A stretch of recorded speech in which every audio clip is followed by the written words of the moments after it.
திறப்பிலே 5 நிமிடங்கள். கிறிஸ்துவுக்குள் மிகவும் பிரியமான என் அன்பு சகோதர சகோதரிகளே, திறப்பிலே 5 நிமிடங்கள் என்கிற இந்த ஜெப நேரத்தில் என் அன்பு சகோதர சகோதரிகள் உங்கள் அனைவரோடு கூட இணைந்து ஜெபிக்க கர்த்தர் பாராட்டின கிருபைக்காக ஆண்டவருக்கு நன்றி செலுத்துகிறேன். இன்றைக்கும் ஒரு முக்கியமான காரியத்திற்காக நாம் ஜெபிக்க இருக்கிறோம். ரஷ்யா உக்ரைன் போர் ஆரம்பித்து 4 ஆண்டுகளான நிலையில் அதனுடைய உயிர் சேதமும் உயிரிழப்புகளும் அதனால் உண்டான இரு நாடுகளுக்கு இடையிலான பாதிப்புகளையும் குறித்த ஒரு தகவல் வெளியிடப்பட்டிருக்கிறது. அமெரிக்காவை சேர்ந்த நெருக்கடி நிலை ஆய்வு அமைப்பு என்று சொல்லப்படுகிற அமைப்பானது இதை பகிரங்கமாக வெளியிட்டிருக்கிறது. இதை பார்க்கும் பொழுது எவ்வளோ பெரிய ஒரு உயிர் சேதங்களை 2 தேசமும் சந்தித்திருக்கிறது. இதை தாண்டி பொருளாதார சீர்குலைவு என்று சொல்லி பார்த்தால் அதுவும் மிக மிக அதிகம்.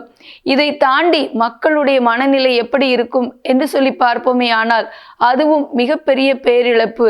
அது மட்டுமல்லாமல் இராணுவ வீரர்களுடைய உயிரிழப்பும் மிகப்பெரிய இழப்பு தான்.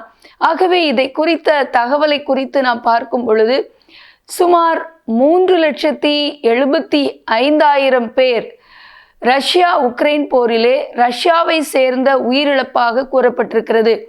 அதே போல உக்ரைனிலே 1,40,000 பேர் உயிரிழந்திருப்பதாக கூறப்படுகிறது.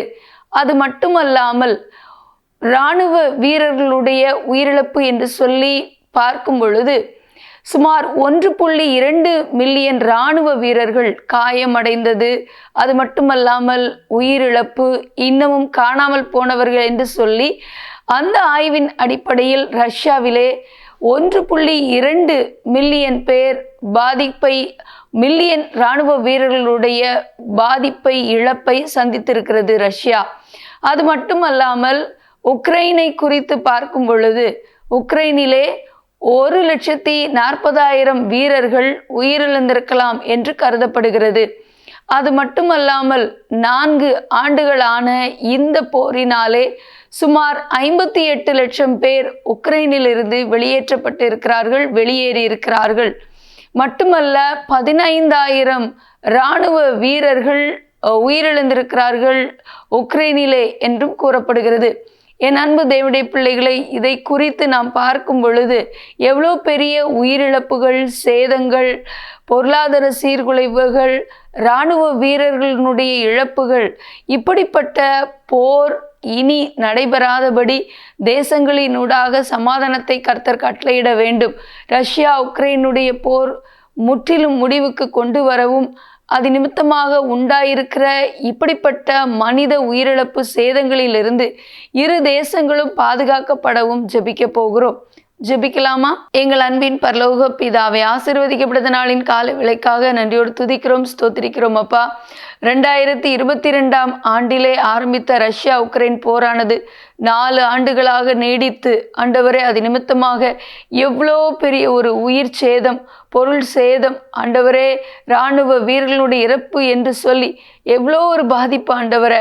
இப்படிப்பட்ட ஆண்டவரே உலக தேசங்களுக்கு இடையிலான யுத்தங்கள் இனி நிகழாதபடி சமாதானத்தை கட்டளையிட ஜெபிக்கிறோம் அப்பா.